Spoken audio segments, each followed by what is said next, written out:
اللہ والصلاة والسلام علی رسول اللہ اما بعد۔ امام بخاری فرماتے ہیں ہمیں بیان کیا محمد بن بشار نے، وہ کہتے ہیں ہمیں بیان کیا ابن ابی عدی نے، وہ شعبہ سے، اور وہ کہتے ہیں کہ ہمیں بیان کیا بشر بن خالد نے، وہ کہتے ہیں ہمیں بیان کیا محمد نے شعبہ سے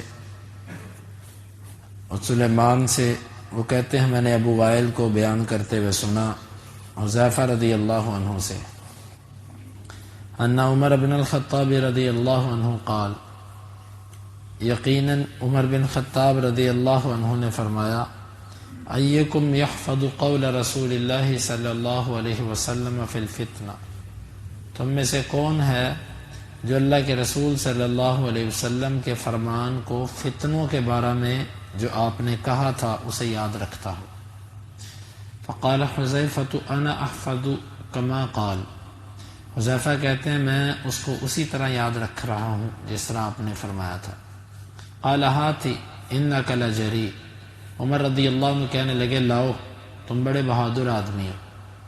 قال رسول اللہ صلی اللہ علیہ وسلم، وہ کہتے ہیں کہ اللہ کے رسول صلی اللہ علیہ وسلم نے فرمایا فتنۃ الرجل فی اہلہ ومالہ وجارہ، آدمی کی آزمائش اس کے گھر میں ہوتی ہے، اس کے مال میں ہوتی ہے، اس کے پڑوسی میں ہوتی ہے۔ تکفرها الصلاۃ والصدقۃ والامر بالمعروف والنہی عن المنکر، ان تمام فتنوں اور آزمائشوں کو مٹانے کے لیے اس کا کفارہ نماز، صدقہ، نیکی کا حکم دینا اور برائی سے روکنا۔ قال لیست ہذہ، عمر رضی اللہ عنہ کہنے لگے یہ میری مراد نہیں ہے، ولیکن التی تموج کموج البحر، میں اس فتنے کی بات کر رہا ہوں جو سمندر کی موجوں کی طرح ٹھاٹھے مارتا ہوگا۔ قال یا امیر المؤمنین لا بأس علیک منہا، حذیفہ کہتے ہیں اے امیر المؤمنین آپ کو اس سے کوئی تنگی نہیں ہوگی۔ ان بینک و بینہا بابا مغلقا، آپ کے اور اس فتنے کے درمیان ایک بند دروازہ ہے۔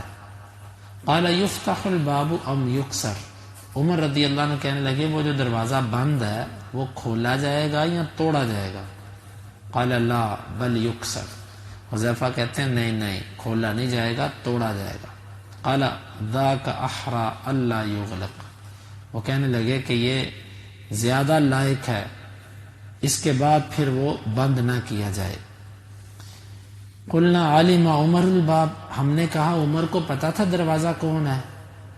قال نعم، حذیفہ کہتے ہیں ہاں ان کو پتا دروازہ کون تھا۔ کما ان دون غد اللیلۃ، جس طرح کہ ان کو یہ پتا تھا کہ آج کے بعد رات ہے، صبح دن کے بعد رات ہوتی ہے۔ انی حدثته حدیثا لیس بالاغالیط، میں نے ان کو ایک حدیث سنائی تھی، کوئی الٹ پلٹ بات نہیں کی تھی۔ فہبنا ان نسألہ، اب ہم ڈر گئے کہ ہم حذیفہ سے مزید سوال کریں۔ وامرنا مسروقا، ہم نے مسروق تابعی سے کہا، اس کو حکم دیا کہ تو پوچھ۔ فسألہ، اس نے حذیفہ رضی اللہ عنہ سے پوچھا۔ فقال من الباب، وہ کہنے لگے وہ دروازہ کون ہے جس کا حدیث میں آتا ہے کہ وہ توڑا جائے گا، کھولا نہیں جائے گا؟ قال عمر، وہ کہتے ہیں کہ وہ دروازہ عمر تھا۔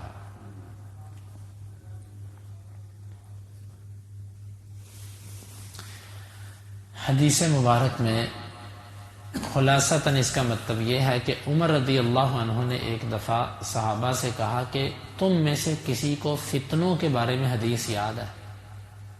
اصل میں یہ لوگ فتنوں سے ڈرتے تھے اور ہر وقت کوشش کرتے تھے کہ ہم فتنوں سے بچ کے رہیں، اسی لیے فتنوں کے بارے میں سوال بھی کرتے تھے کہ وہ کب سے شروع ہوں گے، وہ کیسے ہوں گے۔ ہم چونکہ ہمیں نہ فتنوں سے کوئی ڈر ہے کیونکہ ہم خود ایک فتنہ ہیں اور فتنے میں ہم پلتے پھولتے ہیں، اس لیے ہمیں اس کا کوئی احساس نہیں ہے۔ امیر المومنین عمر فاروق، اللہ کے نبی سے زبان سے کئی دفعہ جنت کی بشارت لینے والے، وہ پوچھتے ہیں کہ تم میں سے کسی کو فتنوں کے بارے میں حدیث یاد ہے؟ حذیفہ کہتے ہیں ہاں مجھے یاد ہے، جس طرح اللہ کے نبی صلی اللہ علیہ وسلم نے فرمایا اسی طرح یاد ہے۔ عمر کہتے ہیں یار تو بڑا بہادر آدمی، یہ کام تو ہی کر سکتا ہے، بتا کیونکہ حذیفہ رضی اللہ عنہ وہ ہیں جو کہتے ہیں کہ سارے لوگ اللہ کے نبی سے سوالات کیا کرتے تھے اور میں اللہ کے نبی سے صرف فتنوں کے بارے میں پوچھتا تھا، شر کے بارے میں پوچھتا تھا، اس لیے پوچھتا تھا کہ کہیں وہ فتنہ اور شر مجھے لپیٹ میں نہ لے لے۔ اور شاعر کہتا نا عرفت الشر لا للشر ولكن لتوقیہ ومن لم يعرف الشر من الخیر یقع فیہ، میں نے شر کو خیر سے جدا کر کے پہچانا تاکہ میں شر کے اندر واقع نہ ہو جاؤں، اور جو خیر اور شر میں فرق نہیں سمجھتا وہ کبھی نہ کبھی شر کے اندر واقع ہو جاتا ہے۔ اس لیے شر کو سیکھنا، برائی کو سمجھنا بھی ضروری ہوتا ہے کہ اس میں بندہ واقع نہ ہو۔ تو کہنے لگے کہ یہ حدیث، وہ کہنے لگے کہ آدمی کے لیے فتنہ اس کا گھر، اس کے بچے، اس کا مال، اس کا پڑوسی ہے۔ اس کی بیوی فتنہ اور مرد کی بیوی فتنہ ہوتی ہے۔ کیسے؟ جب وہ اللہ کے حکموں کے آگے آڑ بن جائے، وہ عورت فتنہ ہے۔ آپ کی وفادار، آپ سے محبت کرنے والی، آپ کی پسند کی بیوی، آپ کے اوپر جان فدا کرنے والی، لیکن کہتی ہے نہیں داڑھی نہیں رکھنی، فجر کی نماز کے لیے آپ کو نہیں جگاتی، آپ کو نمازوں کی طرف نہیں لے کر آتی، آپ جو کما کر لاتے ہو آپ سے حلال و حرام کے بارے میں نہیں پوچھتی کہ یہ حلال ہے کہ حرام ہے، دین میں آپ کی معاون نہیں ہے، آپ کو رشتہ داریاں تڑواتی ہے، آپ کی بدگمانیاں پیدا کرواتی ہے، اور یہ جو عورت ہے نا یہ فتنہ ہے، فتنہ۔ اور ایک دوسرے اعتبار سے بھی عورت فتنہ بن جاتی ہے، وہ یہ ہے کہ جب آدمی اپنی بیوی کے حقوق نہیں ادا کرتا تو یہ بھی اس کے لیے آزمائش۔ بیوی کے بھی حقوق ہوتے ہیں، جائز حقوق، اس کی ضروریات زندگی ہیں، اس کو ادا نہ کرنا بھی ایک آزمائش ہے۔ اس کا مال بھی آزمائش ہے، اور اسی طرح اولاد، اس کی اولاد بھی بعض دفعہ انسان کے لیے آزمائش ہوتی ہے، اور یہ بہت بڑی آزمائش ہے۔ دیکھیں آپ اپنی اولاد کی کیسی تربیت کرتے ہیں، یہ آپ کو اس کا ثمرہ دنیا میں بھی ملے گا، آخرت میں بھی۔ اکثر ہم میں اپنے بچوں کو مسجدوں میں نہیں لے کر آتے، وہ بچے ہیں یار، حالانکہ جب ایک بچہ 10 سال کا ہو گیا، اسلام کہتا ہے وہ نماز نہیں پڑھتا اسے مارو، لیکن ہم نہیں لے کے آتے مسجدوں میں، ہم ان کی تربیت نہیں کرتے اچھی۔ پھر ہم بچوں کو کہتے ہیں چل بچے ہیں خیر ہے یار، موبائل ان کے ہاتھوں میں ہے، نیٹ اس پہ چلتا ہے ہر وقت، اور ہم کہتے ہیں بچے ہیں خیر ہے یار۔ اور بچے جب ہمیں ایسے فیصلوں پہ مجبور کر دیں کہ جو اللہ اور اس کے رسول کے خلاف ہوں، تو یہ اولاد فتنہ ہے۔ مطلب وہ گھر کے اندر ایسا ماحول بنا دیں کہ گانے بجانا، فلمیں، ڈرامے، اور اسی طرح گھر کے اندر ایسی چیزیں آ جائیں جو خلاف شرع ہوں، کاروبار کے اندر ایسے معاملات ہوں جو خلاف شرع ہوں، یہ اولاد فتنہ ہے۔ دوسرا فتنہ انسان کا مال ہے۔ آپ نے فرمایا انسان کا فتنہ اس کے مال میں ہے، مال کی خاطر انسان نمازیں چھوڑتا ہے، دکان پہ بیٹھا نماز کے لیے جا ہی نہیں رہا، اس مال کی خاطر انسان جھوٹ بولتا ہے، لڑائیاں کرتا ہے، جھگڑتا ہے، پتہ نہیں یہ مال کو کیا سمجھتا ہے۔ یحسب ان مالہ اخلدا، وہ سمجھتا ہے کہ شاید اس کا مال اس کو ہمیشہ رہنے والا بنا دے گا۔ کلا لینبذن فی الحطمہ، ہرگز ایسے نہیں ہے، یہ مال انسان کو کچھ فائدہ نہیں دیتا۔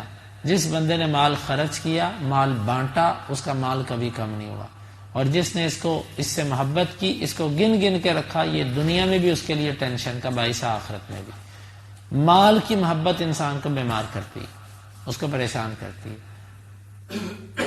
مال جو ہے نا، اس کی زکوٰۃ نہ دینا فتنہ، اپنے کسی غریب رشتہ دار کی مدد نہ کرنا فتنہ، اپنے کسی مسلمان بھائی پریشان کی مدد نہ کرنا فتنہ۔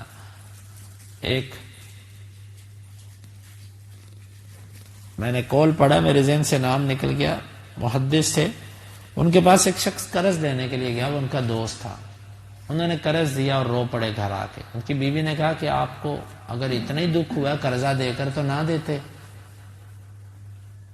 اس نے کہا میں نے قرض نہیں دیا، اور نہ مجھے اس بات پہ دکھ ہے کہ میں نے پیسے، مجھے دکھ اس بات کا کہ میں اس کی ضرورت کو اس کے کہے بغیر سمجھ کیوں نہیں سکا۔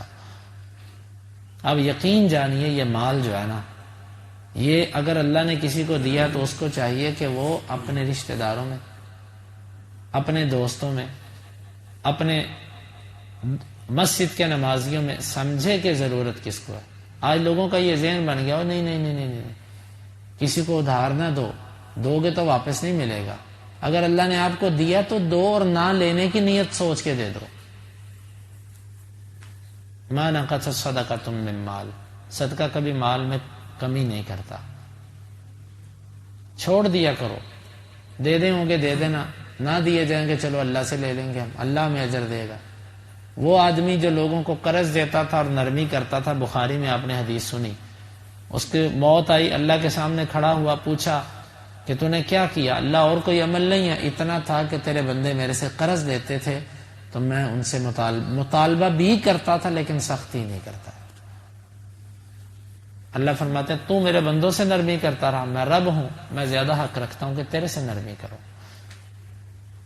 یہ میں نے ایک اپنے دل کے جذبات بیان کیے ہیں کہ میں چاہتا ہوں کہ میرے پاس اتنا مال ہو، جو مانگے میرے سے میں اس کو دوں، یار لے لو کوئی بات نہیں۔ ایسا ہی دل رکھو۔ یہ مال کی آزمائش ہے آپ کے پاس، آج اگر آپ کے پاس ہے تو آپ کا امتحان ہے،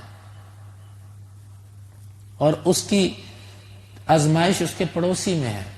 پڑوسی میں آزمائش پڑوسی کے حقوق ادا نہ کرنا، پڑوسی کا خیال نہ رکھنا۔ آپ کا پڑوسی بھوکا ہے، آپ نے فرمایا کہ لا یؤمن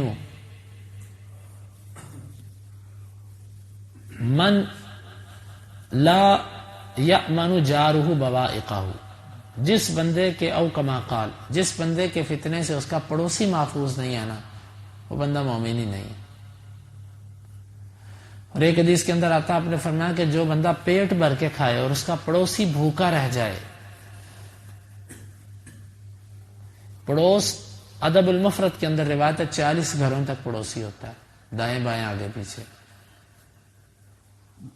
بہرحال انسان کے مال میں بھی اس کا فتنہ ہے، اور یہ انسان کے اوپر یہ جو آزمائشیں آتی ہیں، اس کو کیسے دور کیا جا سکتا ہے؟ نماز، صدقہ، نیکی کا حکم اور برائی سے روک کر۔ اللہ، نماز آزمائشوں کو ٹالتی ہے، فتنوں کو ٹالتی ہے۔ لوگ کاروبار میں پریشان ہوتے ہیں، نماز نہیں پڑھتے توجہ سے، صدقہ نہیں کرتے۔ صدقہ اتنی بڑی چیز ہے، واللہ کوئی دن آپ کا صدقے سے خالی نہیں جانا چاہیے۔ ہمیں ہر روز صدقہ کرنا چاہیے۔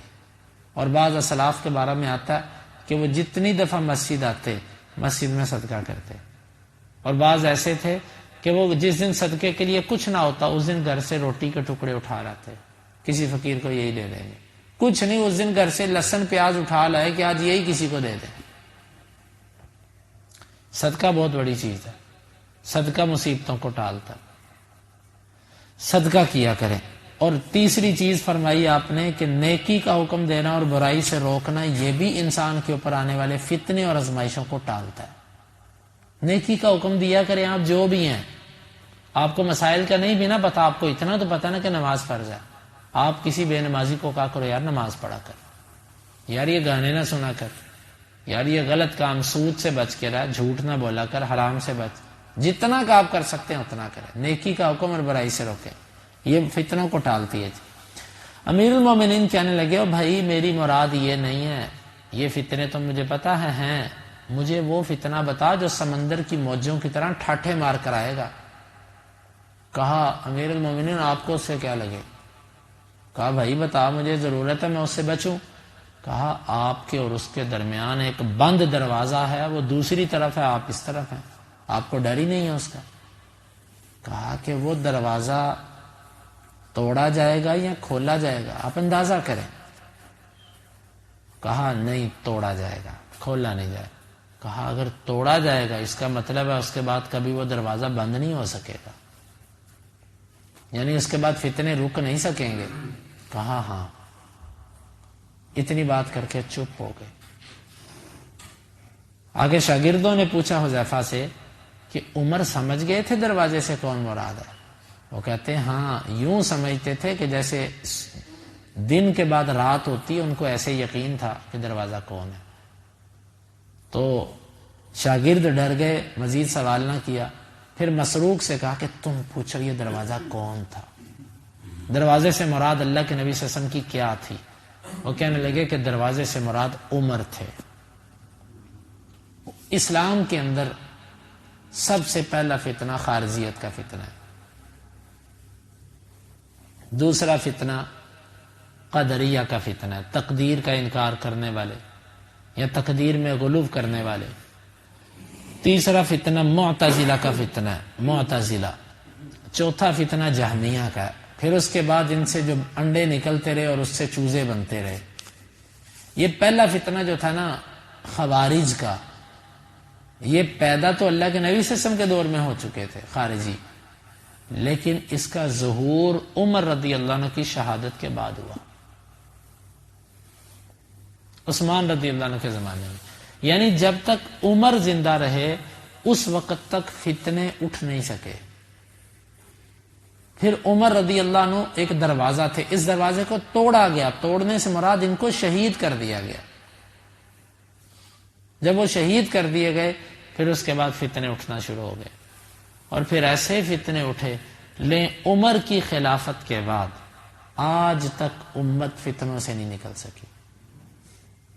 عمر کی شہادت کے بعد آج تک امت آزمائشوں کے اندر ہی رہی.